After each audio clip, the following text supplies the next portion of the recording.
when a Prime Minister can't deliver supply, doesn't matter that he's being treated unfairly by the Senate, but if a Prime Minister can't deliver supply, he can do one of two things.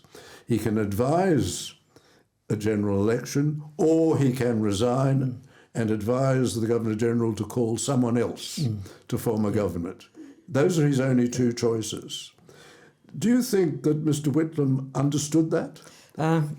He must have understood that, David, because on a number of occasions when the Labor were in opposition, they voted against supply in the House of Representatives, and Gough Whitlam himself made it quite clear his purposes in doing that were to oust the government. He said, this measure will be defeated in another place, and we are doing this to get rid of this government.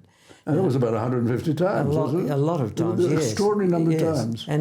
And you could say that he didn't have the numbers in the Senate too. It could have been a bluff, but the DLP, they inveigled the DLP to vote with them. And if the DLP had agreed to that, then Whitlam would have got his way. He would have blocked supply, and I can guarantee that he would have called upon the then Prime Minister, whether it was Holt or whichever, that they resign or advise an election. So I believe he could not oust the government in any other way by blocking supply. So he certainly knew that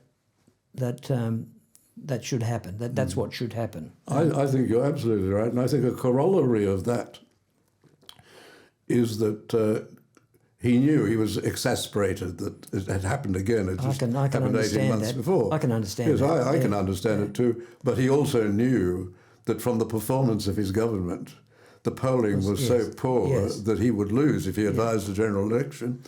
And I think he thought that Kerr would never have the courage to do his duty. I believe that. I believe that he felt it's a little bit. There's a lot of unexplained paradoxes in the way it played out. My belief is that Whitlam wanted to be dismissed. He knew if it went to an election, he would be better to go to the election as a victim of a coup rather than an incompetent Prime Minister. And so I think that, and he must have known that the bank loan scheme that he was proposing was unworkable. Now, what was that? What was to get the banks to lend the money to replace supply? Yes, which is clearly unconstitutional. Yes. And the other thing about that is that for that to happen, Fraser would have had to agree to legislation to pay interest to the banks, which he would never have done. So clearly, and even Kelly and Bramston concede that no Governor-General could have accepted the advice that Whitlam proffered on that day, on the 11th of November. Yes.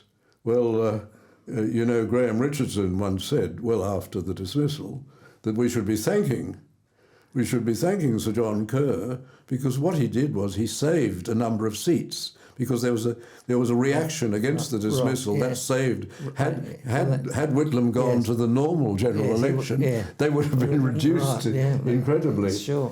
Well, should there have been a warning back in the other occasion when a premier has been dismissed? That is Sir Philip Game dismissing Jack Lang in New South Wales in 1932. Sir Philip Game warned Lang about 5 or 6 times that what he was doing was unconstitutional and he would have to dismiss him. Should Kerr have warned This is a fascinating question, and it's one that it's probably the most credible charge that Kelly and Bramston can lay at Sir John Kerr's feet. They say that a Governor-General would have warned the Prime Minister.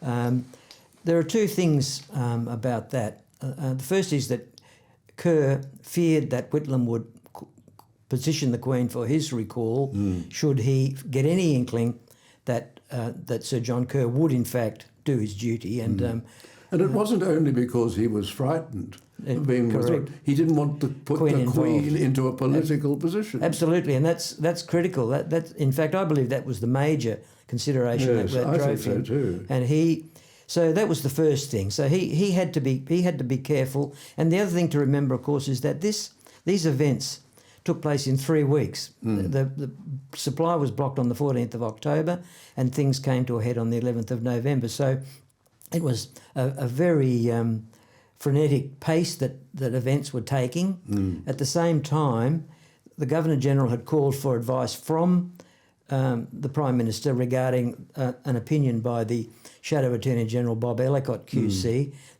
who took the view that that the Governor General should immediately summon the Prime Minister and ask him to explain how he intended to overcome this impasse, and in his failure to do that, he should dismiss the Prime Minister. Yes. And should he have done it? Should Kerr have done it on that day? no, or should he have waited? I believe Kerr took the right decision.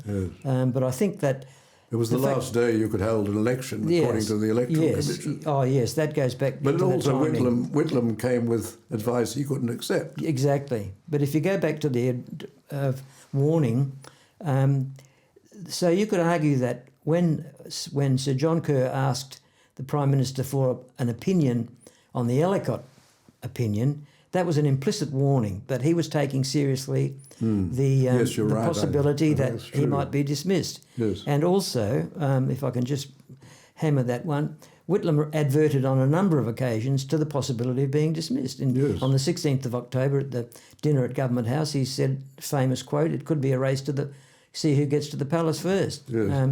So he left Kerr in no doubt that he knew there was the potential for him to be dismissed. Yes.